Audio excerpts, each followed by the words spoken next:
All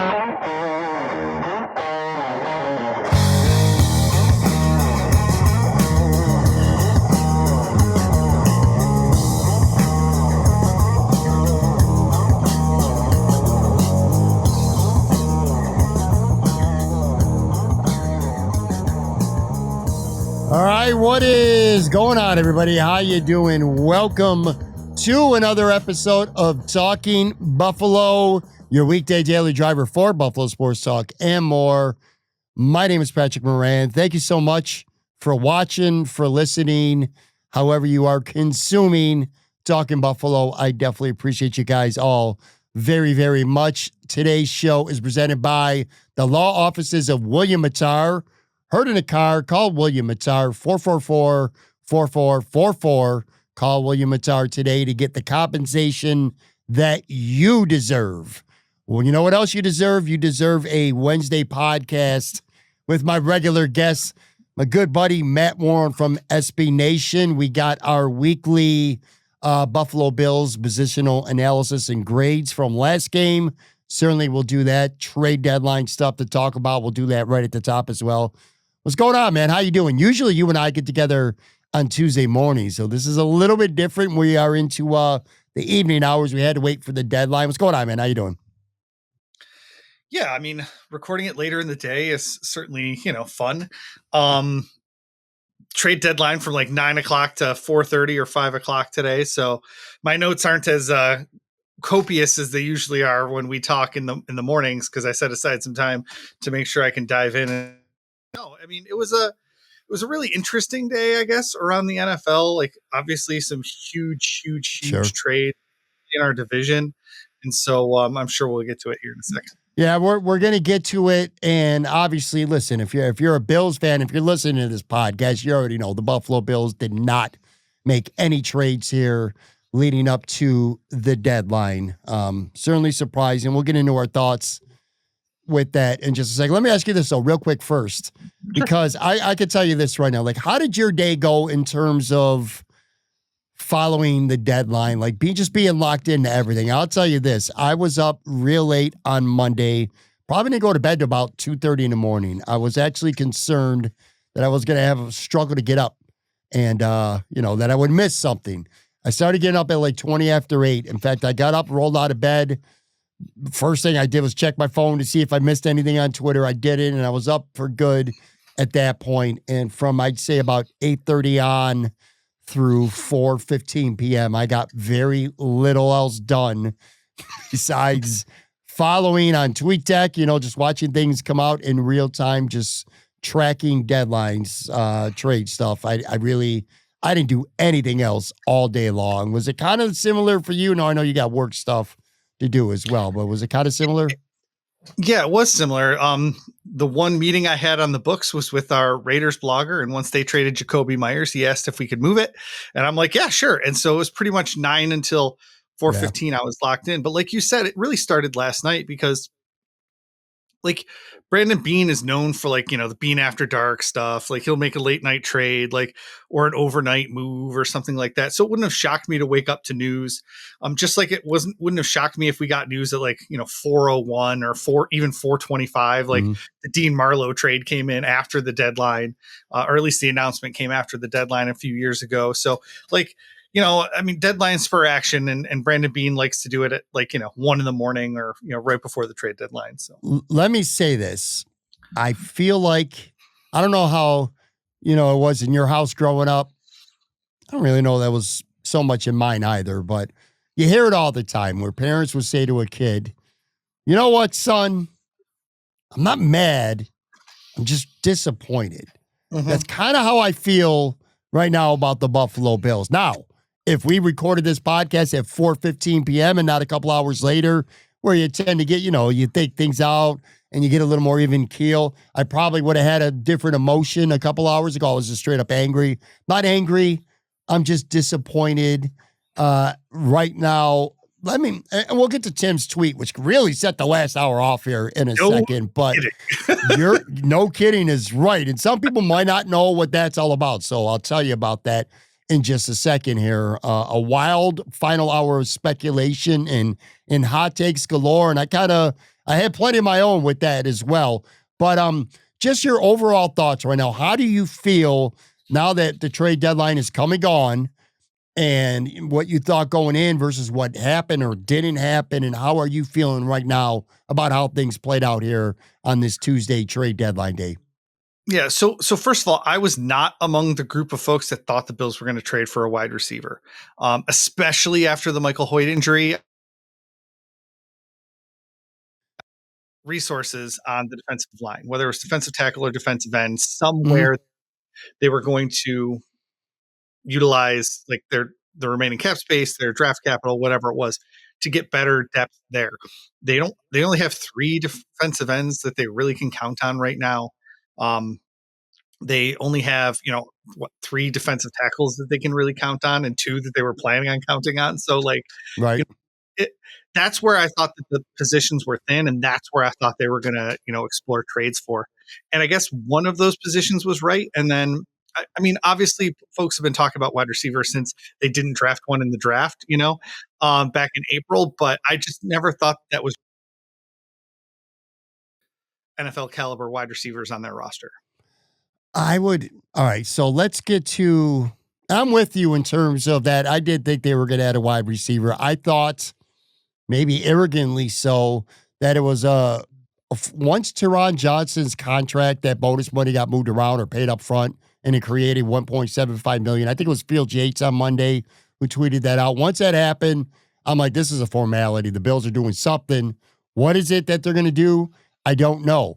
We all knew they didn't have a lot of cap room, but we also all know that when you make a trade, especially at this part of the season, it's not really that much money for this year's cap in most cases. There were opportunities, if Brandon Beane found the right deal, that they could have fit even significant players under the cap for this year. So everything felt like it was on the table for me. Let's talk about that final hour, because there wasn't a lot of news tied into the Bills all day long. I think Diane Ruzzini reported that after Jacoby Myers was traded from the Raiders to Jacksonville, that the Bills were heading, at least inquired about. I don't know if they actually made an offer or not. I heard they did, but I don't know that for sure. Anyway, so kind of a slow Bills Yep. news day, an electric NFL news day. We'll hit on a couple of those in a minute here, but that final hour. So Tim Graham comes on Twitter, and let me say this about Tim Graham. There is not a person in the sports media business, and especially in the Buffalo market, who likes tweeting speculation less. He is not a gossiper. He is not somebody who just like to throw things out there and see what happens. If Tim tweets out something, it is credible. He has heard it from a source, and it's not speculation. All right. So Tim, around the last hour or so, says, keep your eye. Now, he didn't say a trade was coming. He said, keep your eyes with Washington on Von Miller and or Deebo Samuel. And holy crap, did that set off a firestorm amongst Bills fans. And I'm not going to lie to you, Matt. I got to a point where I said I would rather not make a trade at all than pick up either of those guys. Now, you might have been able to talk me into Von Miller for part of the reason what you just said. They got three ends right now that they can really kind of count on. I really don't think you could count on Javon Sullivan. You certainly cannot count on Landon Jackson at this point. So if they were to get Vaughn and he's going to play 25, 30% of the snaps, pass rush snaps, some reps, okay, I could have got behind that. It's not the worst thing I've ever heard in my life. But the whole Deebo Samuel thing, I don't know if you feel differently. Let me know if you feel differently, but I was so anti that immediately. I mean, this is everything that the Bills don't need. Another guy who doesn't separate, who doesn't get down the field, who averages less than 9 yards per catch. He's basically kind of Khalil Shakir in a way, and Elijah Moore. You need a 3rd and 1. Let's run a jet sweep to Deebo Samuel. I'm like, this is a couple critical drops at bad times throughout his career. This is not the guy that I want. Maybe in 2021, I'd be all about Deebo Samuel. In fact, I would have been pumped for him a couple years ago. But right now, today, I'm like, come on, man. This is the last thing they need. This guy just feels like everybody else that they already have. Once that news broke about Vaughn and Samuel, which again, Tim's not putting it out there. If those sides weren't talking and something wasn't getting close, Tim's not putting it out there. So what did you think when you heard that? I mean, I thought it was a joke first. I didn't quite register that it was Tim saying it. I just saw that those two names were being linked to the Bills, and Mm. so I thought it was. And then I read that it was Tim, and I'm like, oh, that's not a joke. And then I saw Joe Biscaglia retweet it, and I'm like, well, it's really not a joke now. So No. like, because Tim does have, that dry sense of humor sometimes, like, but you were right. Like, as soon as I know, like, I just internalized it, I knew it wasn't a joke. And so I went to look at the numbers. So you know how I am. I went to look at the cap numbers. Von Miller would have cost less than $1 million. Deebo Samuel would have been cheaper than that on the 2025 cap. I'm like, it makes a lot of, like, the numbers make sense in that regard.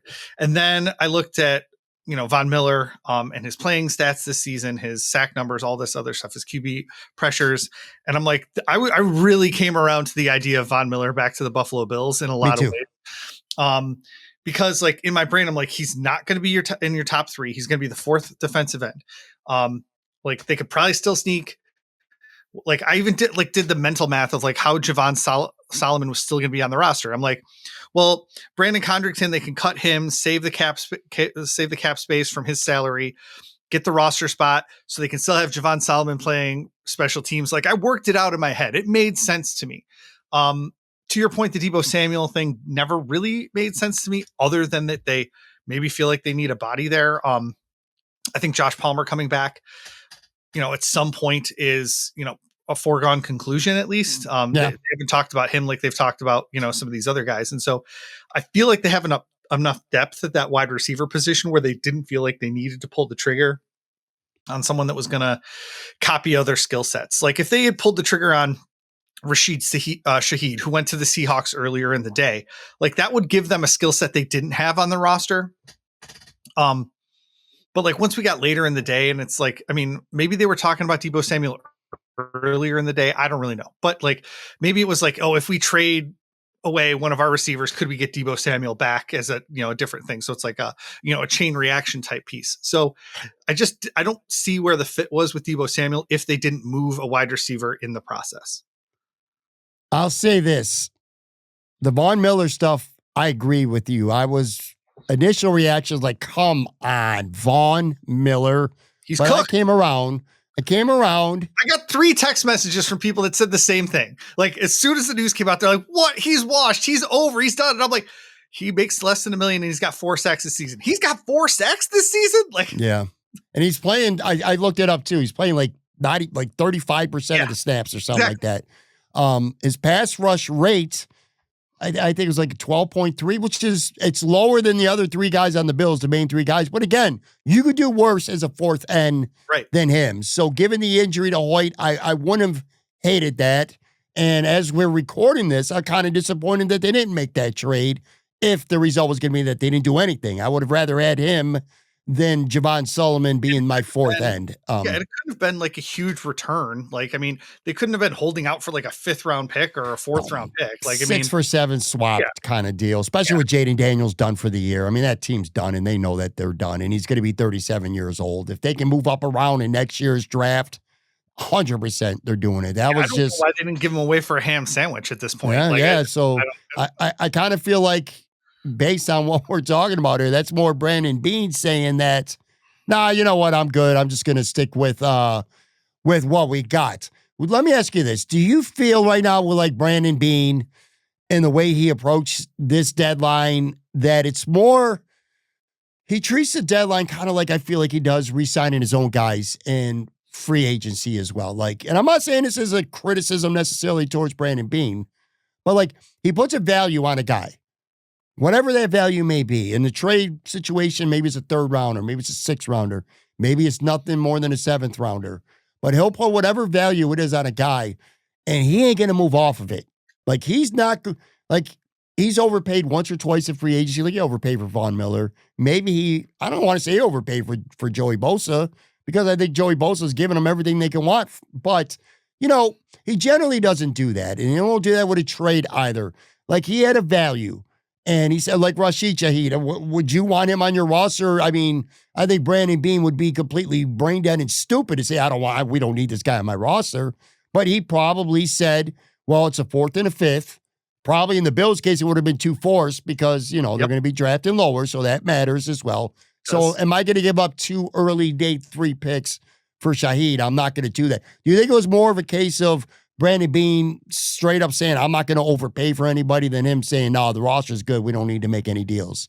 Oh, absolutely. They wouldn't have been calling these other teams, which, I mean, they've supposedly called the Jets about, I presume, Quinn and Williams and maybe, the wide receiver. Sure.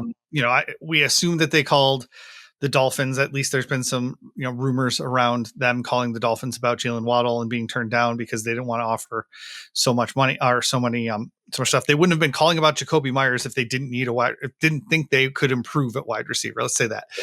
Could improve is different than need. So they could improve the wide receiver position by adding Jacoby Myers. And that was what the reporting was. So like it probably has way more to do with value than the fact that they thought the roster was all set. Like, we're good, guys. But like they know they have Gabe Davis like in the chamber ready for later in the season if they want. They know that they have like other levers that they can pull at wide receiver. Again, it just brings me back to the defensive tackle and defensive end thing. Like, I just don't know what other levers you have. Like, signing Zion Logue to your 53-man roster isn't moving the needle here. So, I mean, they just better really hope that these defensive ends stay healthy. And obviously, Joey Bosa has not done that.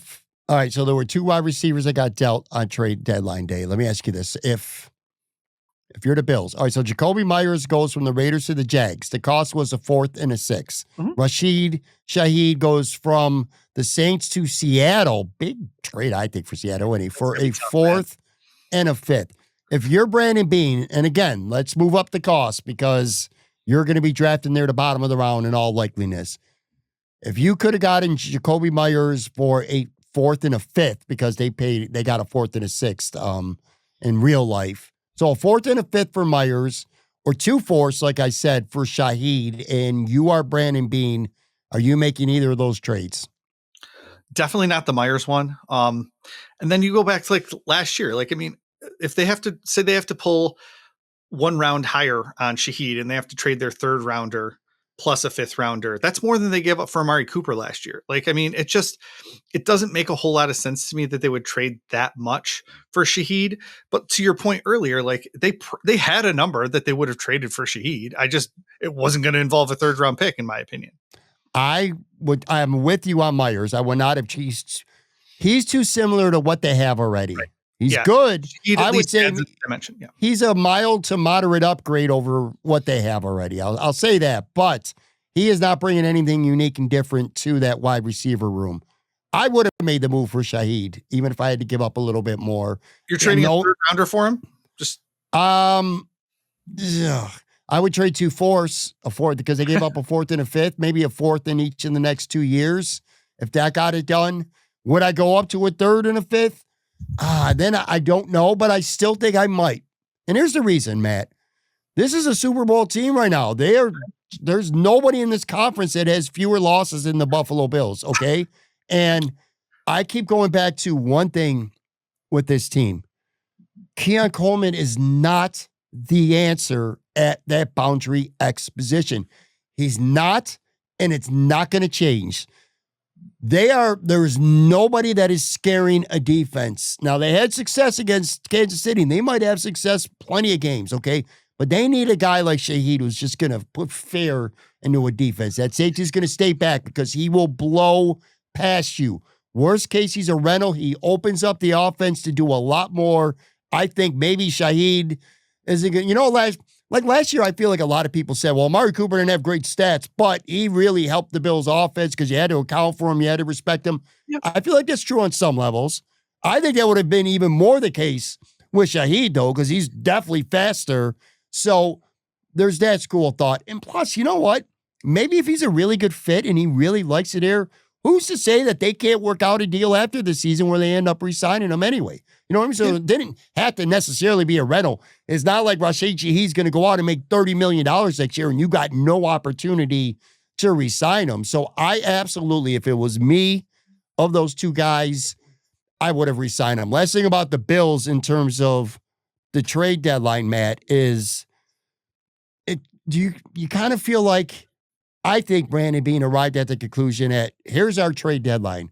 Our trade deadline is we're going to get Josh Palmer back soon. And he's going off the last two games, Carolina, Kansas City, both wins following the bye. Well, we're going to get Josh Palmer back soon. And we might have Gabe Davis later in the season. There's your wide receiver trade right there.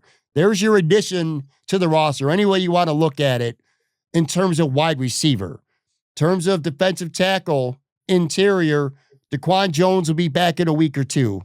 And we're going to get TJ Sanders back in 2 to 3 games, and we'll have those guys down the stretch. Do you agree with that? I think that's what Brandon Bean's philosophy is. A, do you agree that that's what his philosophy ultimately was? And B, do you think that's the right philosophy? Well, he has a lot more insight into the injury report than we do, for sure. And so if he knows that those guys are going to be back before the end of November, yeah, that makes a lot of sense. Especially if he thinks Ed Oliver has a chance to play. I mean, even if it's just in the playoffs, like even if we don't think he's going to come back for the regular season, which I think the reporting is that, like, sometime in like mid to late January for Ed Oliver. So I don't know if we have a more accurate timeline than that, but like if he thinks that they have the depth at those positions coming back from injury, like it wouldn't surprise me at all if he stood pat at those positions specifically because of that. But it doesn't answer the defensive end question, and still brings about, like, they don't have someone coming back at that edge that they can count on. Yeah. I'll say this last point about Bean right now, buddy, is, man, he better be right. He better be, he cannot afford to be wrong. We could have a whole podcast to talk about nothing else, that if this team gets to January and falls short of the goal, and they look thin at receiver, they didn't make and it looks like, man, if they would have made this move, the heat is going to get turned up, I feel like, on Brandon Bean at that point. And you know what? It should. Maybe you don't agree with that, but I think that's going to, he's not getting fired. Let me be clear about that. He's not getting fired, but there's going to be a lot of heat. And I think, to use wrestling terms, I know you like wrestling some, there's going to be a lot of heel turning from fans on the general manager. There already sort of is based on today. There. Yeah. Like people are saying, yo, I don't ever want to hear the word big baller Bean. No more triple B. I don't want to hear that shit no more. I'm seeing plenty of that today, but that's you kind of feel that way if they fall short, that the heat is going to get turned up with Brandon Bean. Yeah, but like, I don't know how it could be turned up higher than him going on WGR the day after the draft and saying, what are you like, just complaining that people are talking about them needing a wide receiver. Like, I mean, like, I'm not saying this in a negative way. Like, he owns every decision that he makes, and he knows what's going to happen when he does it. Him going on WGR and saying that they were all set at wide receiver, then like the same day signing, Elijah Moore or whatever it was, like, he knew that all of that was going to put immense pressure on this wide receiver group. And frankly, like, the fact that he was shopping for wide receivers right now, I think is hilarious in that context. So I mean, because it's not like they have someone that got hurt and like they're thin at the position because someone got hurt. Like, they're thin with the guys that they had when he made that sentence or made that statement on WGR. So like, he owns it, man. Like, there's no doubt in my mind that he understands that that the wide receivers better perform when it counts most, because if they don't, he's going to have egg on his face. Yeah, and there's the conspiracy theorist in me wants to feel that there's a part of Brandon Bean that maybe I'm wrong, that maybe a Chris Olave could have been had for, the right price. I don't want to say Jalen Waddle. That was never, or Garrett Wilson. Those were never going to happen. Those but there were receivers out there, I feel like, good receivers, like, hey, this is a number one receiver. I think they were out there to be had if Brandon Bean was willing to really pony up. And I think that there's a part that he knows if he does that, then everything he said during the offseason, the whole WGR thing, and not just WGR, by the way, the Pat McAfee show, doubling down, tripling down on other outlets as well. So it's not just a WGR thing. I think it's a really bad look for him if during the season, to your point, if Keon and Shakir are down with, bad injuries, like what's happening to the defensive line, that's a completely different story. Yeah. But Josh Palmer's banged up. He's not even on IR. He'll be back. If he's not back in Miami, I'm sure he'll be back the next week from everything, the way that things seem to be trending. I feel like it would have been an admission that I'm wrong about my evaluation of this group if he goes and gets a Chris Olave. Yeah, and the one I was looking at wasn't even Olave, just because Olave's number in 2026 is massive. They would have had to probably give him an extension next year just to Sure. put him under the cap.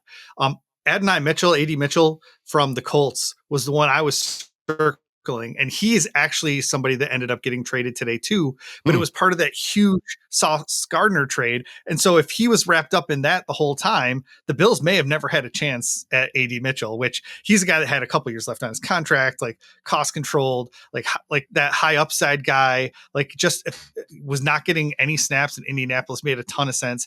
So he was the guy I was circling even more than Olave. It was Shaheed and Mitchell for me. Let's before we get to a break, because then on the other side after the break, we'll get to our positional analysis and grades. We'll fly through some of I mean, those. we were Some riding high after that Chiefs game, and it feels like we've come down a little bit here. Yeah, if all the trade deadline and you don't do anything, that'll do it to you, man. That'll do it to you. I think there were a lot of people out there, myself obviously included, that thought that something was going to go down today. Was it something medium size, something big? So the Teron Johnson money move. There were lots of reasons to think that something was going to happen today and it didn't. So it is a little bit of a downer. The New York Jets. All right, so two big trades. I mean, Sauce Gardner, every now and then a trade happens, and you hear rumors. This guy's, we heard Jacoby Myers rumors forever. We heard Quinn Williams rumors for quite a while too. Other big names. Maybe a tiny bit of Sauce Gardner. I did not expect Sauce No, Gardner to get nobody traded. expected it. Right. Nobody. So Sauce Gardner goes from the Jets to the Colts for 2 first rounders and AD Mitchell, Just like you just said. And that's not it.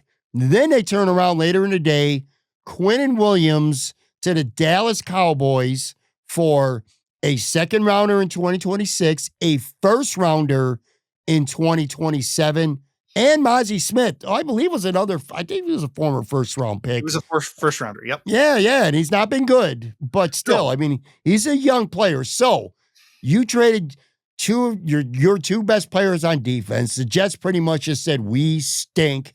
Our defense is going to be really, really bad for the rest of the year for sure now. And, whatever. They're I'm not going to say they're tanking. They're in full-blown rebuild mode. Yeah. But they kept all their offensive guys. And I kind of like that because they know they're going to get a quarterback. And what do you want? Why would you not want to have Garrett Wilson for a young quarterback? Or why would you want to not have Breece Hall? You know what I mean? So they kept their offensive guys, and I get that.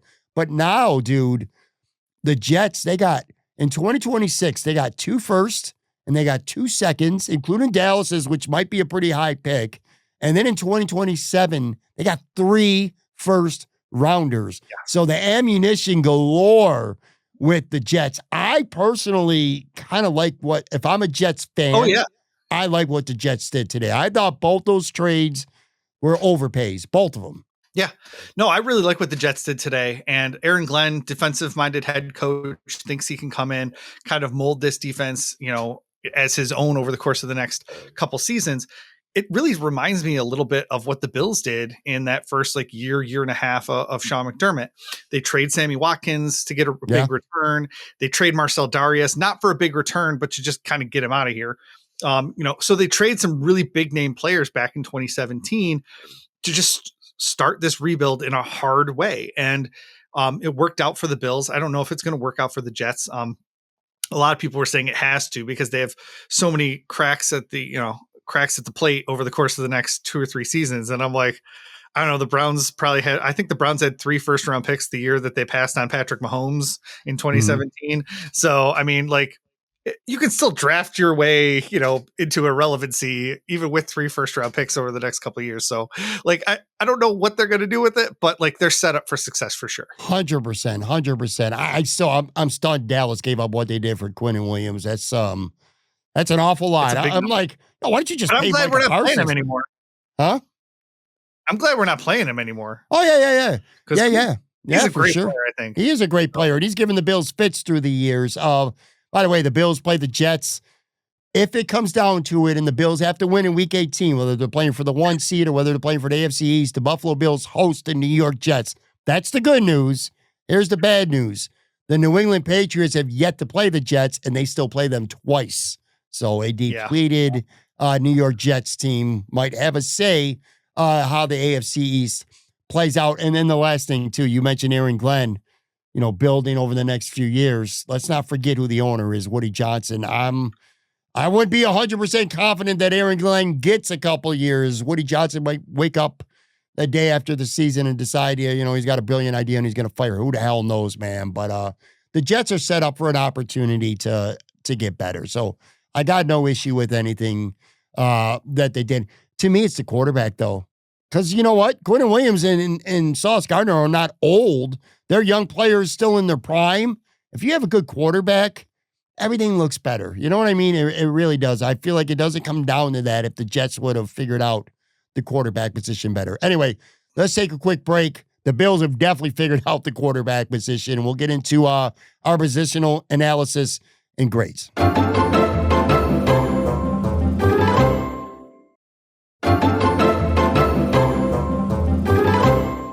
All right, back here, more Talking Buffalo, presented by William Mattar. Heard in a car, call William Mattar, 444-4444. All right, Buffalo Bills Sunday, Matt, a big win, obviously. We won't talk so much about the game, like in terms of generalities, because when I have you on, we like to go position by position. So let's just kick that off right now, and we'll start with the quarterback. Josh Allen. Sorry. What's up? I said he's good. Oh, he is pretty good. He's not too bad. 23 of 26, 3 incompletions. One of them was a drop, by the way, by Jackson Halls. One of them I also believe was a throwaway as well. 23 of 26, 273 yards, 3 total touchdowns. I did not see, even watching the game back, like a interceptable ball, oh my God, I can't believe he threw that. He was in complete control, calm, poised, made plays when he needed to. I thought it was a great game. Obviously, what are you thinking how are you scoring him for this week? Yeah, I mean, I think he set the franchise record for single game completion percentage too. In the game, during the game, he set the NFL. It was masterful. It was a great performance. A+ for Josh Allen. Like you said, I don't even know if there's a play he would want to have back, at any point in this game, whether it was, just like maybe there's one sack he took that he would like to have back and maybe make it a throwaway, but nothing that they did really hurt them. And so yeah, A+. I agree. If there's one throw I think he would like to have back, and it's not even really his fault, but that 4th and 2 where they didn't get it early in the game. Yeah. Khalil Shakir was open just a little bit earlier, like a smidgen earlier. He might get that in there. Cook came up from the safety position, made a nice play. So it wasn't like it was a... Was that the play that the Chiefs dropped like 3 spies, like 3 yards off the ball to make sure that Josh didn't run for it? Like, we are not becoming the highlight again this year. Yep. And when you watch it on tape too, Kincaid was open kind of near the bottom, but he also kept going. Like, if he would have got past the sticks and turned around, Josh could have got him the ball. But again, that's not on Josh. You're right. This is an A+.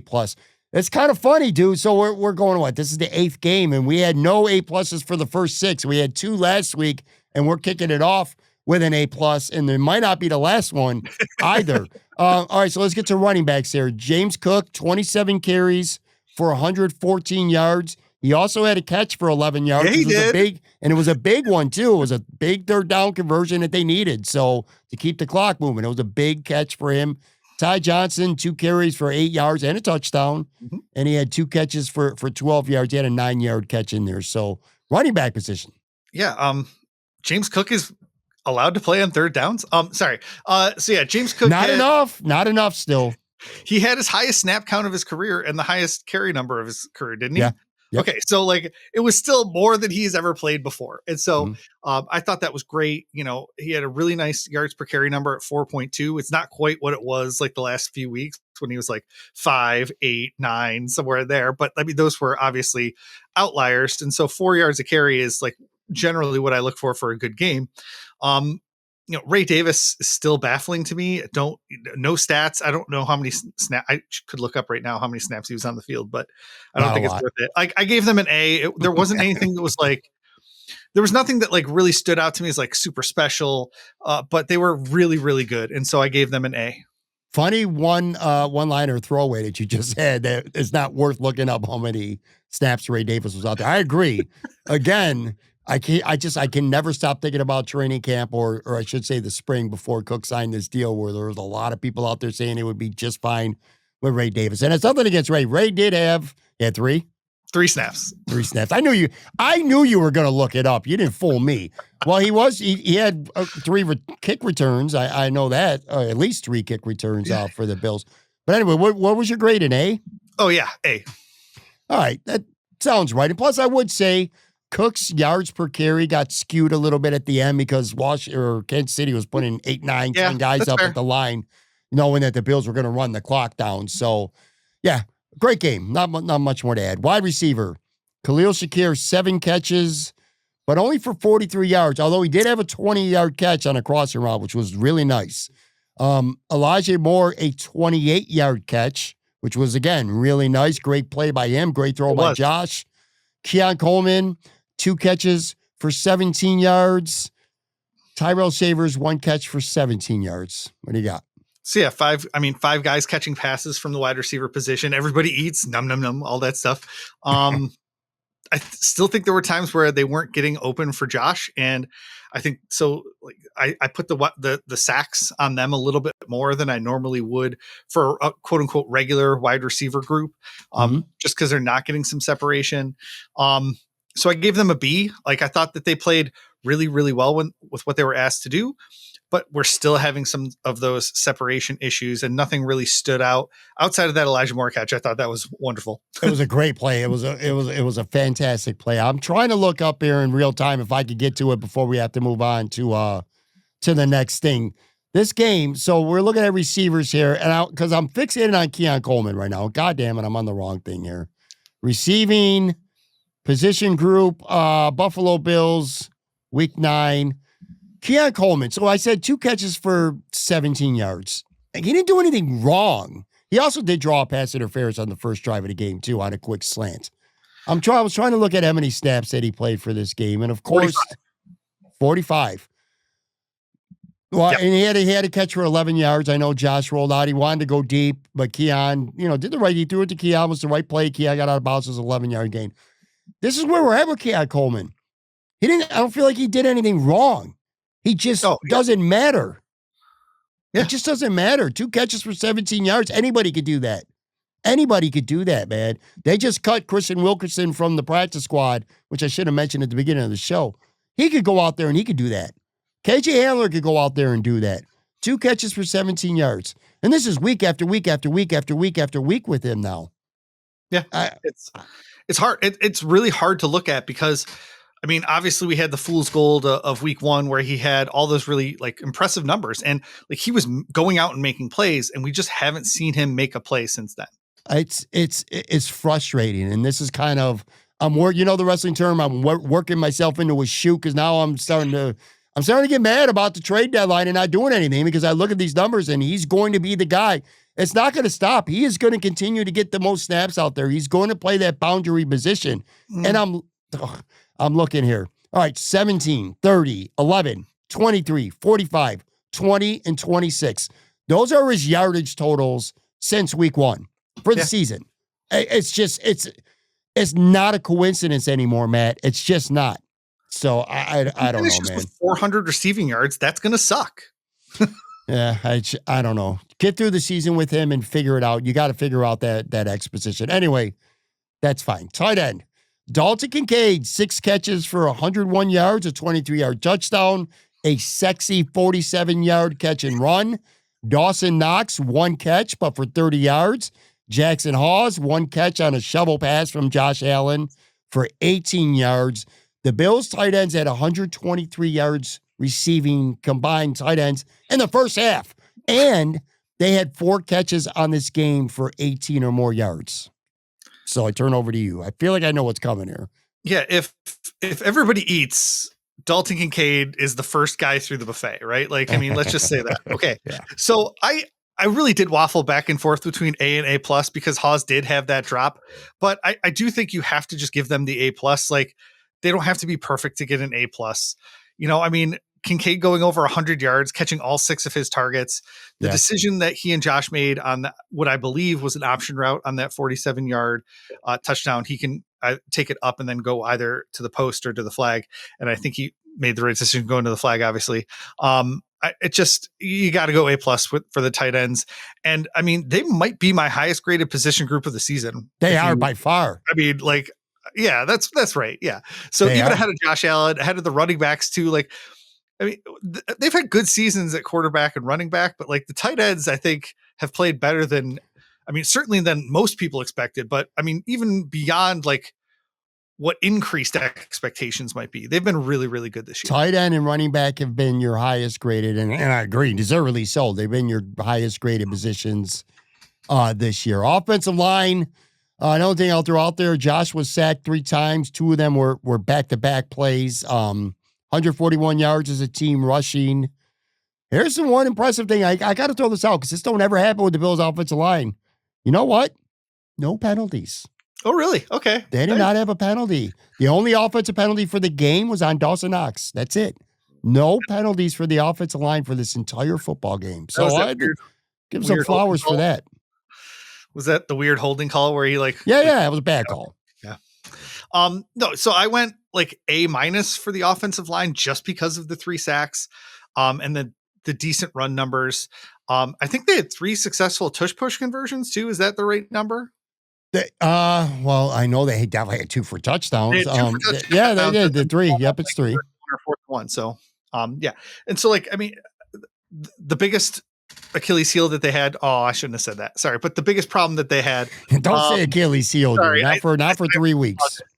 The biggest one single problem that they had was in the AFC Championship game was the tush push thing, and they even showed it on CBS this weekend. The Bills kept converting it, so that was good. So I gave them an A-. I should probably boost it up to an A because I want to give the receivers the credit for the sack and not the offensive line. That's fair. A would be good. A to A-, so that you're in the ballpark, same ballpark as me. All right, other side of the ball, defensive tackle. Not really a lot to talk about in this game. Deion Walker, I will say one thing on tape. God, I can't credit myself because I originally didn't see it. However, I don't know who the right person is to credit. But, sorry. But I'll say this. There was a play. And, so when Kansas City on that long pass got to the goal line and score, right. One of those, Deion Walker took an all-pro center, Creed Humphrey, and threw him to the side and made the hit. That's only 1 rep, okay? He didn't have a big game. But I had to mention that rep. When you see a rep like that and you say, oh, my God, this kid is a rookie, what can he be? Holy shit, was that enjoyable to watch on film. So anyway, there's him. Larry Ogunjobi was out there. Fedarian Mathis was out there. I'll tell you what, I don't think he played that bad on tape from what I've seen. He was not impactful, but he was okay. Jordan Phillips, he was out there. Kind of an uneventful day for this group. But what do you got? Defensive tackle. Yeah, I agree with you. I did see that 1 rep from Walker, and that was great. I thought it was interesting, the defensive tackle snap count numbers, because none of them played more than 42%, and that was Walker. So Hoyt must have been playing some defensive tackle like really early on, but like they didn't have a single defensive tackle play 50% of the snaps. It's just nuts to me. So, yeah, I gave them an A. So that's one of the reasons you didn't see a lot of impact plays out of the defensive tackle, is that there weren't a lot of plays by defensive tackles. Yeah, they played a lot of dime. And when they were in that dime, there was a lot of Dorian Williams and Michael Hoyt as the interior rushers. That's a big reason why. Edge. Oh man, Joey Bosa, a sack. I got to pull this up too. So I don't forget, but I know he had a sack in this game. And he is, I don't have the quarterback. It's in front of me. I know he had at least 4 or 5. He had hits. He was all over the quarterback. One tremendously huge potential game-altering brain fart on 4th and 17 that I still can't believe he did. But that aside, this was a dominant game, dare I say, for Joey Bosa. He was fantastic rushing the passer. Groot had a half a sack, and he was, again, a lot of pressures. And he was he put a couple licks on Pat Mahomes. And speaking of a couple licks, A.J. Epinesa almost decapitated Patrick Mahomes. It is Tuesday night as we're recording this, and I'm still borderline stunned that an official did not throw the flag near the sidelines. Even though it was a clean hit, just because he hit him so hard, and it's Pat Mahomes, I am still stunned that there was no flag. So A.J. Epinesa continues to, as a role player, I feel like, to do a good job. Javon Sullivan had a nice pass rush rep late in the game. Matt Perino pointed that out, but I really didn't see much from him outside of that. And then, of course, the sadness. Michael Hoyt. No, he had a half a sack, and he was just like last week in Carolina. He was a problem. He was being a thorn in Patrick Mahomes and that Chiefs offense, their side. Injury, I mean, I talked about all week, but God, it's just so frustrating to think of Ed Oliver and Michael Hoyt together and healthy in a playoff run. God, it's so annoying. But anyway, that's not what this is about today on this show. Your assessment of that group. On that 4th and 17 play, Bosa like holds up and like turns around. Like he had to think there was a screen pass coming over the top. Even of if him, there right? was, there's 7 guys behind you, man. I It's know. 4th and Like 17. it's just like you have one job here. Just like, go knock Patrick Mahomes. On some of those plays, to your point, like I thought they came down with their body weight on him, and we'd get one of those, flags or something like that. But I'm sorry. Full disclosure, I watched a good chunk of this game at my son's hockey game in the stands. I'm watching it on my phone the whole time. I just kept saying, "Man, they hit Mahomes again! Like he's gonna 14 wake hits, career most 14 hits. He's gonna wake up on Wednesday and be sore. Like, he probably is. Like, Probably. So like. It was a really fun game to watch from the defensive end position. This is what you signed all those guys for. This is what you drafted Grusso for and drafted Epinesa for. This was the game, and they finally put it together. I gave them an A+ at defensive end, which awesome. Let's go. I would say A+ too. I almost said A++. Little Michael Scott from The Office there, but that 4th and 17 mistake by Bosa came really close to being a pivotal point of this football game when things were turning. You can't make that mistake. He had him absolutely dead. That play aside, you're right. He had him so dead that he thought he was wrong. Like that's how clean it was. Like, man, Jawan Taylor, you said Mahomes is going to wake up Wednesday sore still. Jawan Taylor might go to sleep Tuesday night still having nightmares about trying to block Joey Bosa. He was just that good. Does Patrick Mahomes buy Christmas presents for this offensive line after that game? They don't, not based on this film. They ain't getting shit from Patrick Mahomes.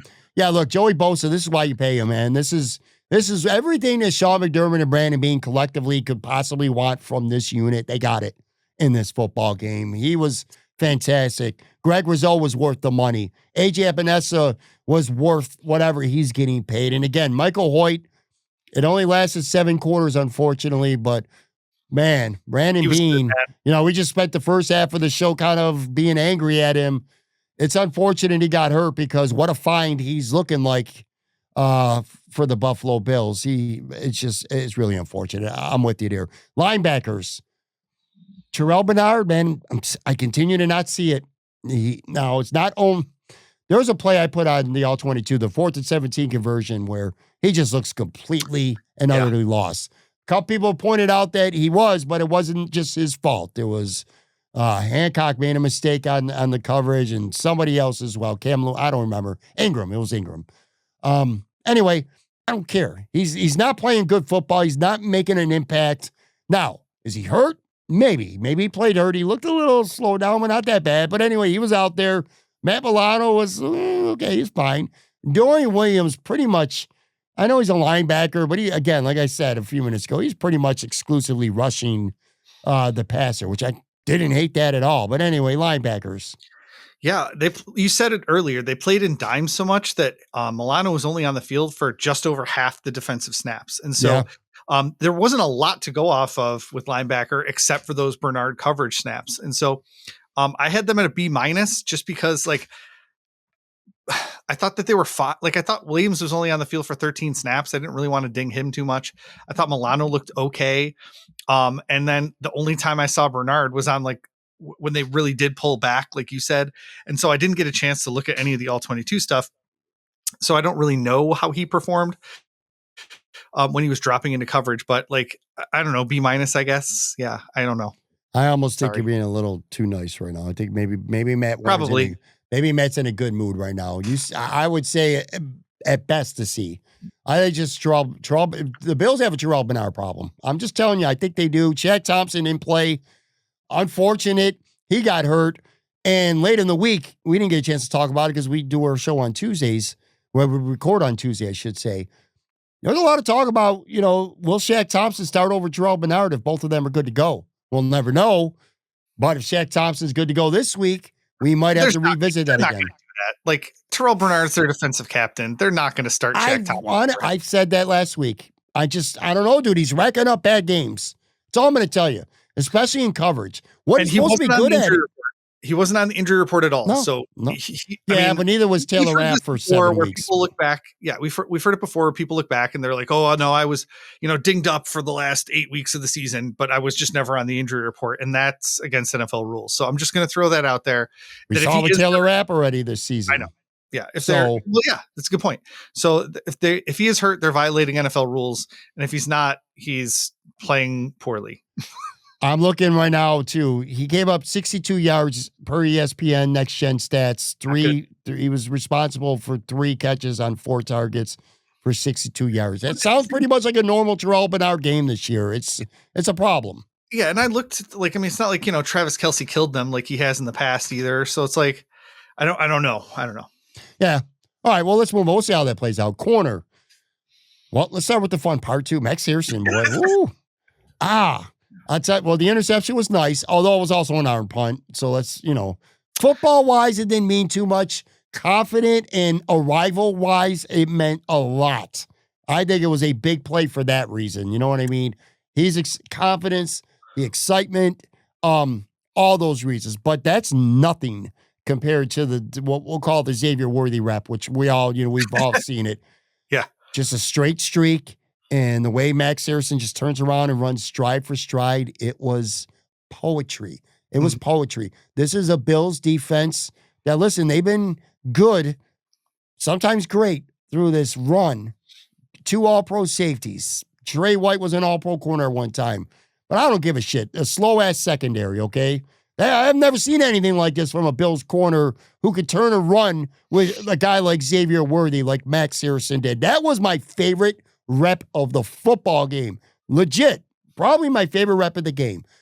Great start for him. He played after snaps. Trey White was, didn't hurt him. Didn't get tested. Didn't hurt him. Benford, so. Hit a sack.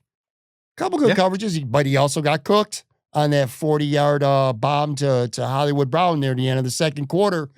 Also tackled him at the 1-yard line, which I was like, whatever. I was actually mad at the time. I was hoping he would score so the Bills would have time. Turns out the Bills, that saved them 4 points. So we'll give him a little credit for that. And then the last thing, Cam Lewis. I don't know to count him as a corner or safety. He played a little bit of both. But you have to count him as a cornerback this week. Sure. You know what? I said it on Monday when I was done watching the film. I said my unsung hero of this football game was Cam Lewis. And he was. I thought he was great. What do you think? I mean, yeah, the cornerback position was very good. I thought it was super interesting to see like a literal straight 50-50 split between Trey White and Max Harrison, 30 snaps each, because it does bode well for the future. I know Joe Biscaglia was saying on his show earlier this year, like the reason he picked the Chiefs is because he was hoping the Bills defense the young parts of the defense would round into form by the playoffs, but he didn't think that they were there yet.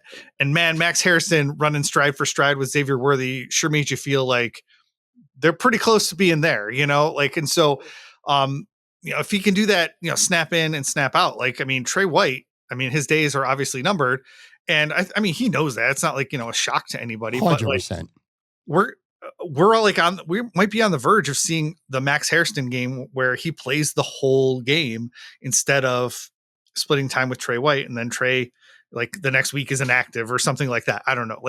We might be on the cusp of that.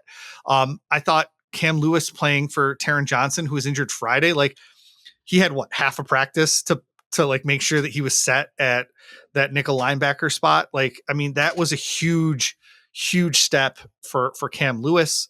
To step into that role is what I was trying to say there. So, I really like what the cornerbacks brought to the game. We even saw some Jamarcus Ingram snaps on defense. I got to get to him. 43% of the snaps on defense. I got to take on him. What's your grade? Then I got to take on Jamarcus Ingram. Because of the Cam Lewis thing, because of the Max Harrison thing, I'm going to bump them up to an A. But they probably don't deserve the A. It's just kind of more it's probably a B. And then I see Max Harrison on those highlights every time, and I just want to give him an A. So there we go. Let me say this about Jamarcus Ingram, because I don't know, Matt. when he played a lot, but he was that 6 DB. Is he technically he's typically a corner, but he also, is a third C. I don't know what to consider him when I factor him into the Yeah. equation. But here's my take. He might not be on this roster much longer. Okay. I think he was, and listen, I love Jamarcus Ingram, and I love the story. I love that he made the team. I love that he was featured on HBO series Hard Knocks this summer. He's a UB kid, man, hard worker, great person. Not the worst player either. And you could do worse than Jamarcus Ingram. He's a great special teams player too. That might be the one thing that keeps him rosterable.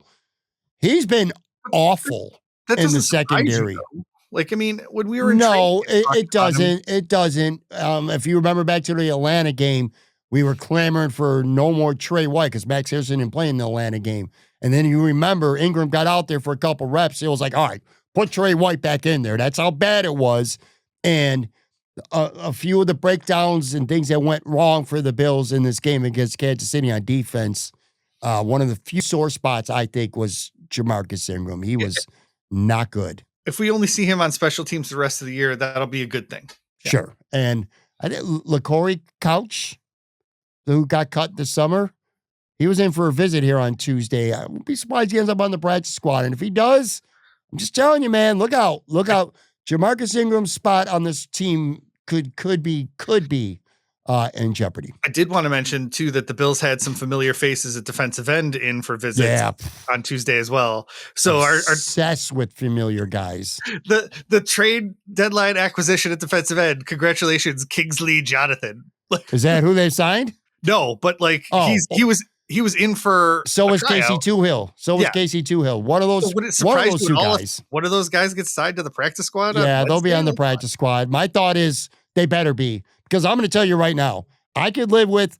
Look, the top three go without saying. Michael Hoyt goes without saying. Even Javon Sullivan at this point, I could live with him being the fourth, and Landon Jackson the fifth. But if you're Landon Jackson and you're getting leaped and surpassed by Casey Toohill or Kingsley Jonathan on the depth chart, and they're getting in games before you, I will not wait till year two to say this was a terrible draft pick. I'm going to tell you that right now. Sorry, I sidelined us. Sorry. Safety. No, you're good. Safety.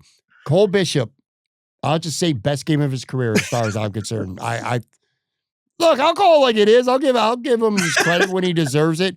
It was his best game of his career. He was fantastic. I know he had that great play against the Saints, but that was an up and down game. This was not an up and down game. Cole Bishop was an asset to this football team in a big way. So you got Cole Bishop. Jordan Poyer was fine. He didn't play too much. He wasn't really, which is good. Hey, yeah, so Jordan Poyer could be out there. If we're not saying the name Jordan Poyer, that's not a bad thing. That's, to me, that's typically a good thing. He didn't hurt the team, and we all know what he's bringing off the field to Cole Bishop in terms of leadership and mentorship. That can't go without being stated because it matters. And then Jordan Hancock, like I said, I don't know what to do about Ingram, and then Jordan Hancock. I am a big Jordan Hancock guy. This was a shaky outing for Jordan Hancock. He's got a lot to learn.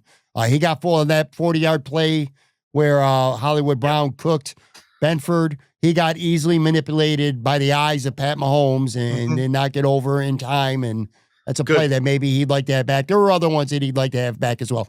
I'm very confident in Jordan Hancock. Let me be clear about that. I haven't lost any faith in him whatsoever. I still think he should be the guy ultimately that's the starter alongside Cole Bishop. But got to be objective. This was not a great game from what I've seen from Jordan Hancock. No, but one, learn it now. Because, Patrick Mahomes is one of the best for a reason. Learn it now. And there was a lot of times where they were getting those chunk plays, on those seam routes or, like you said, on that 40-yard pass. So, he didn't have a great game, but, if he learns from it, that would be that, like we just talked about with Joe Biscaglia saying that they were don't go away from him. Right. Yeah. In that playoff picture. I gave them an A. I thought that Cole Bishop's game was, really good. And we've been down on the safety position for sure. And every time Cole Bishop knocking Travis Kelce on that, end zone play, it felt like he was everywhere when they needed him to be in this game. And I know Sal Capaccio on WGR told the story about he was trying to interview Cole Bishop right after the Yeah. game.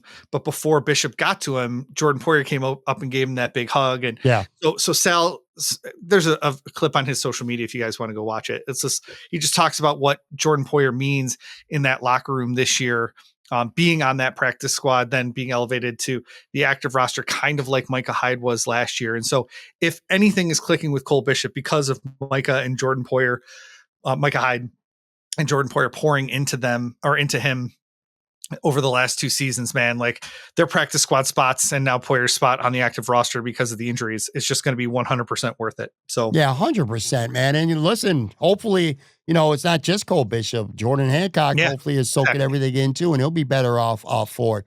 And it's not like Hamlin's like, I don't know if Hamlin's in the facility or not, because like he can be in the meeting rooms and stuff while he's on IR. I don't know if he is. Same with Taylor Rapp. I don't know if he's going to be like helping out behind the scenes or anything like that. They can't be on the field like a Jordan Poyer or a practice squad Micah Hyde were, but like they could also be like part of that conversation too. Sure. Special teams. If we're going to give a bad grade, this might be it. 2 penalties. They only had 4 for the game. 2 of them came on special teams. They missed a 52-yard field goal that would have iced the game. I didn't love that call, and I was very vocal about it before it happened too, by the way. But anyway, they missed a field goal. They allowed 31.5 yards per kick return on 5 returns. Punting, not too bad, though. If 3 punts, 2 of them were inside the 20, which I guess that's what it's all about when you're punting. I wasn't impressed. Does Tyler Bass start feeling better, and does his practice or does his window open tomorrow? It's getting colder, getting harder to kick, longer field goals. I don't know, man. But anyway, for this game, what do you got? Special teams. Yeah, I give him a B minus. You could probably go lower just based on the return units if you wanted to. That the last field goal would have been important, obviously. If it went in, so I mean, I give him a B minus just because like they had, like you said, negative plays and that field goal was a big one. All right. So last thing here, coaching. And I want to make sure I limit this to this football game because there's something I like about this game that I don't know that I like in general, and I'll explain after. But all right, so on the offensive side of the ball, here's 2 things with Joe Brady that I've really liked, and I've said it a couple times throughout this week already. I'll say it again. The tight ends being such a big factor. I don't know if that was like part of the script before the game, but they certainly found advantages and they went to them. And it paid off. Like I said, 123 yards receiving in the first half alone from the tight ends, 4 catches for more than 18 yards. So the usage of the tight ends by the Bills was very impressive. I'm going to give Brady credit to say that he saw something in the film that could be exploited. And then the other thing I really liked, and Tony Romo pointed this out, I thought it was a great point. A couple times, I think the last 2 touchdowns, they would get a chunk play down the field, and then they would go into hurry-up mode. They would go up-tempo, and they would not allow Kansas City to be able to change personnel. And then they would go to the run. Ty Johnson had one of the easiest touchdown runs of his career, and because of that up-tempo, and Kansas City was light in the box, and they were small, and the Bills scored an easy rushing touchdown. Another time it was Josh Allen with when a tush push. They ran one to get close, and then he ran it in. So I want to make sure I give credit on the offensive side to Joe Brady for that. And then on the defensive side, the Bills ran a shitload of dime. It felt to me, Patrick Mahomes almost looked like against the Bills, minus 1 or 2 great throws. He almost looked like Josh Allen looked like against Houston last year. Like almost kind of like rattled a little bit, like coming apart a little bit. Now the hits, again, just, I don't know, there's a lot of factors. I thought the Bills confused them some with a lot of dime. And then I really like the Michael Hoyt and Dorian Williams combo. Like, how are they going to ever replace Ed Oliver? Well, when it was passing downs, they went small in the middle, and it was effective. So I want to make sure I give credit for that. A couple things I can nitpick at. Maybe you'll get to it. I don't know, but that's my take on the coaching. What did you think? Yeah, I mean, I really like the offensive game plan. I like the hurry up in those situations where they were down inside the, whatever it was, the 15, I think it was. Where they, hurried up to the line so that they could run against the defensive front that was already in the game.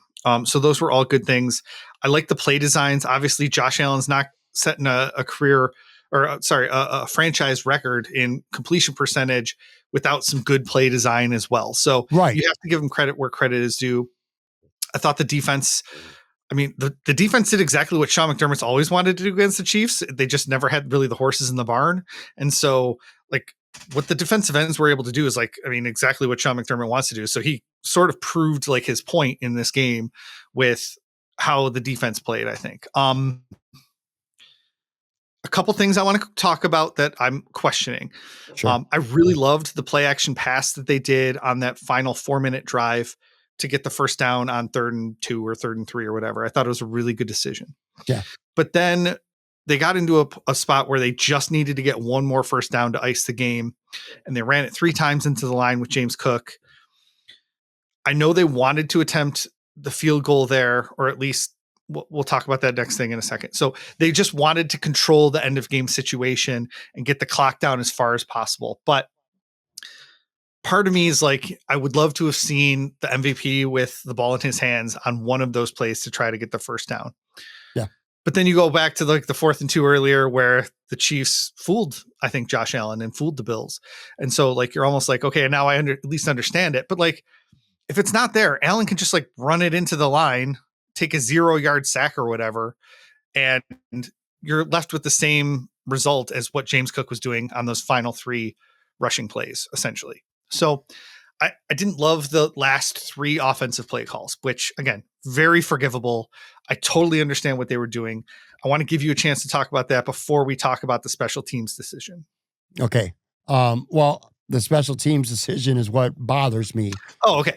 I didn't like them kicking the field goal. And again, it's easy to say that after the fact because they miss it. If they make it, the game's over. Trust me, I completely understand that. And Matt Prater is no bum kicker. Good chance he makes it. It literally hit the goalpost. So, I mean, they were a couple inches away from the game not being in question. I completely understand that. But I still didn't like that decision. To me, where I agree with you, did you need to slam it in James Cook in between the tackle 3 straight times? No, you didn't need to do that. Josh Allen should have took off maybe on a naked bootleg. And because I was prepared to punt, if he gets stopped for a 6-yard loss, well, I was going to punt anyway. I was never going. So to me, and it's like, well, punt, well, they were at the 34-yard. Like, you know what? Even if it's not a good punt, and even if they punted into the end zone, that's still 14, 15 yards of field position difference with less than 25 seconds left because the time would have changed whether you missed a field goal or whether you punt. So I would have tried a naked bootleg to put the game away or something like that, knowing that, hey, if they sniff it out and Josh gets down, whatever, I'm just going to punt anyway. I will make sure that it's not returned. Well, it wouldn't have been returnable because of where they punted from, but I just would have punted is basically what I'm telling you here. And so what I wanted to say is it really is a toss-up in the analytics whether they should have kicked the field goal or punted. Mm-hmm. And I'm always the guy that's like, oh, make it a 2-score game, make it a 2-score game. Yeah. But in that case, with that little time, a punt to the 5-yard line, when the Chiefs don't have any timeouts and they have to go the entire length of the field to tie the game, or go the entire length of the field to win the game with a 2-point conversion, like the odds of that happening are low, just as low as like if they had made the field goal. So it comes back to the worst case scenario, right? Like obviously worst case scenario, field goal block, punt block. But after that, if you miss a field goal, they get the ball where you kicked it from. If you punt it, like you just said, like the worst thing that probably ends up happening if he gets the punt off is they end up at the 20. And the best case scenario is that they're at like the 5 or the 4 or the 3. So I couldn't believe I didn't say anything because I didn't feel strongly enough about it to tweet about it or to Blue Sky about it or skeet about it, as they say on the Blue Sky. But like, I was like really, really torn with whether or not they should punt it or kick the field goal. And I'm always the guy that's like, oh, they should definitely be. Me too. So it felt wrong to say it out loud, but so like no matter what would have happened, people would have been pissed at McDermott. The only way that works out is if the kick goes in, right? Yeah. And so everybody would have been like, oh, yeah, good for Sean. Like, I don't think anyone would have been complaining after it. But like the fact that it missed, like now it opens up like this whole debate about whether you should have tried to kick it or whether you should have punted. And I really think it's a toss-up coin flip. I mean, and nobody's even talking about trying to go for it, which might have been a better option anyway. So Yeah, I mean, the clock was going to stop no matter what. Exactly. Look, if it was a shorter field goal too, I think if it was a 40, 42 yarder, I think I would have said kick the field Oh goal. yeah. I would have. But 52 yards, it's just 10 yards more field position for Patrick Mahomes, and who the other quarterback is, it matters. I'm making him go as far as possible, especially not having timeouts too, as possible. But So like, I mean, there's we that. saw Tyreek Hill take it all the way down the field in the 13 seconds game. I don't want to bring it up, but like I'm gonna. Like Travis Kelsey, Tyreek Hill, like burned the Bills, and like there has to be some of that in the back of Sean McDermott's head when he's making that call. Like we have to go up 2 scores here because they're gonna march it down the field if we give it back to them. Yeah. I would say though, those are my only beasts Yep.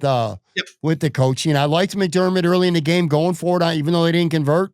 Just bad Oh execution. yeah. I didn't love the call. I didn't love James Cook not being out there for it on 4th and 2. But I liked them going for it.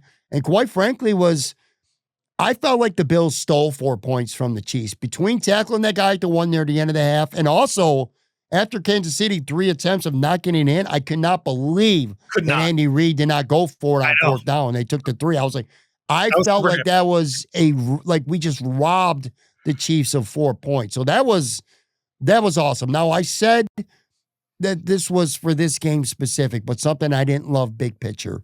I can't remember who said it, but somebody from Kansas City mentioned that they didn't expect the dime defense and some of the looks that the Bills gave. I go back to what I say every year. The Bills uh threw the kitchen sink in ways at the Chiefs, the gameplay, the tight ends, the dime defenses, the looks that they haven't given Kansas City before. And Kansas City was a little bit rattled in November by that. They always figure shit out. And it felt to me like the Chiefs they played to win, of course, but they played a little bit close to the vest. You know what I mean? They didn't do exotic stuff.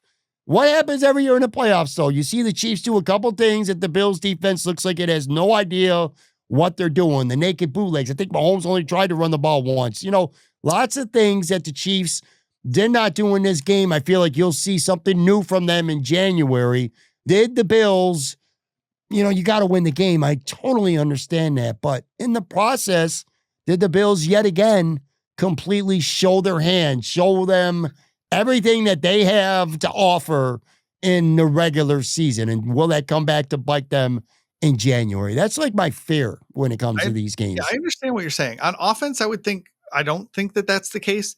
For the defense, I think it's interesting because the Chiefs were down to like their 4th or 5th offensive tackle by the end of this game. Mm-hmm. And so that obviously played a big part in what happened with those defensive ends, just absolutely mauling Patrick Mahomes. So I think it was more personnel based than necessarily throwing scheme things at them. Like, I mean, if the Chiefs know that they have to prepare for the dime, the nickel, and the 4-3 defense from the Bills, like the Bills can run out any of those in any game, especially with Taron Johnson back in the game. Like maybe they don't run as much dime, who knows? I don't know. But like the Bills were without several players that are probably going to be in that game when they face each other in the playoffs. If the Chiefs make the playoffs, I guess That's I no should given. say. But yeah, so I didn't feel like the Bills were, throwing everything in the kitchen sink at Kansas City in this game. Last point too about the Chiefs, and you just said it. Trust me, I am not counting out the Kansas City Chiefs. Let me make that real clear. But they do have 4 losses. They do still have to play Denver, not once, but twice. They do still have to play the Chargers. They do still have to play at Dallas. And I think they got one other game that's not a gimme on their schedule as well. You get to 7 losses, 8 losses, you might not make the playoffs. So absolutely 100%.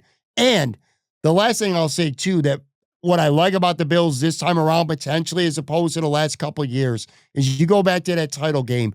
And maybe it's not even so much about, well, they were fooled, they didn't know what they were doing. But you know what the difference was? Last year, you had Damar Hamlin out there. You have Taylor Rapp out there. You have Rasul Douglas out there. Well, it's not that, I'm not going to say they're bad players. What do they lack? What do those guys lack? Rasul Douglas, Damar Hamlin, Taylor Rapp. What do they lack? You're going to say speed, I think. Yes, I am 100% going to say speed. Now you got Max Harrison back there. You got Bishop. Bishop was out there last year, but again, Bishop was like a lost kid, Different player. confused all over the place. It's not the same Cole Bishop as a year ago. He's a good athlete. You got Cole Bishop out there. You have Max Harrison out there. You have Jordan Hancock, who I feel like will be out there at that point. You're not going to run around these guys. They're going to run with you. So that's what makes me feel most confident about this team. Obviously, the injuries to Oliver and especially to Michael Hoyt now because he's done for the season, where Ed might be back for a playoff run. But I feel like this secondary is right now what I could feel great about coming together. This defense. It's coming together. Now, if Terrell Bernard, with all due respect, can start playing some good football, I almost said a few other choice words, but I refrained. If he can start playing some football that's up to what the standard with him was and should be, that linebacking unit gets a lot better too. Then look out, man. You got yourself a really good defense here in Buffalo. Yeah, and you can see a scenario where like Max Hairston is like just stuck to Xavier Worthy on a lot of those plays in a playoff game, and Christian Benford goes on the other side. And like you could just like see the pieces coming together. Like you could see the vision coming together. Like I know we bitched about some of us bitched about Brandon Beane in the beginning of the show and at the NFL trade deadline, but like you can see the pieces falling into place a little bit in this game, and hopefully they can just keep going with that despite the injury to Michael Hoyt. Last 3 minutes of the show here, Matt. So the Bills go to Hard Rock Stadium on Sunday to face the Miami Dolphins, who now will no longer have their general manager. Greer got fired. Mike McDaniel keeps his job to the end of the year. They did trade Jalen Phillips on Monday to the Philadelphia Eagles for a third-round pick, I believe. Mm-hmm. No fire sale on Tuesday. There was a lot of speculation and thought that guys like Chubb, maybe Waddle, Minka Fitzpatrick, some of these guys could be gone. Well, they didn't make those trades. I think in part, like maybe you want your next GM to come in and evaluate these guys in the roster and see where you want to go. I kind of feel like that's the big reason why they didn't really do anything else besides trade Phillips. But anyway, with or without those guys, this team sucks. I mean, they're not good. All right, they're just not. But it is a divisional game. I don't know. Huh? It's a division game. Like it is a division game. Like what do you do? What do you really need to guard against, I suppose, going into to Hard Rock Stadium? Besides the obvious, well, you got to show up. You can't have a complete, letdown. I have a hard time envisioning the Bills not being in Miami. I hate to be that way. I hate to be cocky and arrogant, but that's where I'm at right now. So I was worried that if they fired Mike McDaniel, like you'd get that post-firing surge, right? And plus they had an extra day, a couple days to get ready because they played on the previous Thursday night. So like Miami would be like itching to prove that like it wasn't the players' fault. It was all Mike McDaniel. Yeah. But I like them just firing Greer and keeping McDaniel. It feels like the dead man walking vibe is like real like strong there. And so, but hold on, to your point, I'm sorry to cut you off, but to your point, McDaniel got, I will say, a somewhat kind of vote of confidence. Like he said that he's going to be the coach for the rest of the season. I kind of feel like it was week by week with Miami. Maybe they were just playing all tense saying, well, our coach might be gone after this game. Didn't happen. Right. But are they going to band together for the sake of Mike McDaniel's future? Like, I mean, the whole players only meetings that we've been hearing about, or not hearing about, I guess is the right way to say it. Like when players don't show up to the players only meetings, like it just doesn't feel like a team that's going to like rally around a common cause and like knock off the mighty Buffalo Bills or anyone else the rest of the season. So, I mean, as long as like they have this lovely dark cloud hanging over the Dolphins, I'm very happy with where the direction of Miami right now. I'll say one last thing too. If that line for Miami blocks like Kansas City did, and or if the Bills defensive line just plays like they did against Kansas City, Tua will not finish that football game. Mahomes, I'll give Mahomes some credit, man. Say what you will about him, make fun of him. Yada, yada. Bills fans make fun of him. Kansas City fans make fun of Josh. I get all that. Tua, he's tough. Mahomes is a tough son of a bitch. Tua ain't going to last. He is not lasting 4 quarters if that line is performing like that. If it gets where they got to throw the ball and the Bills take away that first read and he starts holding on to that football, that might be a 3 or 4 turnover and get your head knocked off. I hope it doesn't like literally get his head knocked off, but you know what I'm saying. It's going to be really tough. The Achan's the guy that scares me. Jalen Waddle's great, but man, you know that you're gonna fight. You're not gonna let Jalen Waddle kill you. You don't got Tyreek Hill. Darren Waller was rejuvenated. He was a beast, and he's out too. So come on, man. There's just not a lot there. I think Ollie Gordon, big physical running back. I think he's hurt too. So Achan's there. There's just nothing about this team that just scares me, other than, like I said, getting too high on your own supply and just going out and playing like complete shit. But I just don't see that happening. Nope. I mean, obviously, like we said earlier, like in a division game, anything can happen. We've literally seen the Bills drop games, so like the Patriots in the wind, or Sure. Miami and the Heat and all this other crap. So like, you never know. But yeah, it would be a pretty bad loss, especially in the division race with the Patriots, to lose this game. So Yeah, Buffalo should can't be happen. up for it. Not going to happen. Anyway, all right, guys. Thank you very much, everybody, for watching. This was a good show. A lot of meat on the bone that we got to today. Like I said, between the trade deadline, I'm not over it, but I'm moving forward. Just look at the when number you get of dumped, you could either sit there and sulk forever, or you could just say, you know what, I got to get up and dust myself off and move forward. That's kind of what I feel like right now. But a lot of those, like, I mean, the Chiefs we just talked about used their 4th or 5th offensive tackle this week. They didn't make a trade. The Lions have a bunch of injuries. They didn't make a trade. Very true. Put on the list of all these great teams. Denver. Yeah, I mean, you saw the Colts. I mean, I wouldn't say they got desperate to trade for Sauce Gardner because, like, I mean, sending 2 first-round picks and one of your good wide receivers, like, seems like it was calculated over the course of multiple weeks. So I don't feel like they got desperate, but like you didn't see anyone just like, throwing compensation at like mid-tier players, almost like the Bills did with Amari Cooper last year. So yeah, it felt more calculated this year by those top tier teams. And I'll tell you what, I am surprised. What about their direct competition? I would bet I was very confident. I would have lost a lot of money if I was a gambler, because I would have bet a lot that New England was going to make a trade or two. They got $50 million of cap space. Anybody they wanted financially, they could have made literally anybody work if they wanted to pay whatever the price was. And they stayed the course as well, too. So you're right. Buffalo, New England, Kansas City, Denver, 4 of the 5 top teams didn't really do anything at all. Or at least, I know, not the standings. KC, to me, is still one of the top 4 or 5 teams. But anyway, we'll see how things go. We'll get together next week. We'll go over this Miami game. Hopefully you got some A's and A pluses in the bag for next week as well. I do want to thank again everybody for watching, for listening, for Matt Warren of SB Nation. Make sure you go check out SB Nation, by the way. Thank you. Be back. Brand new show coming at you tomorrow.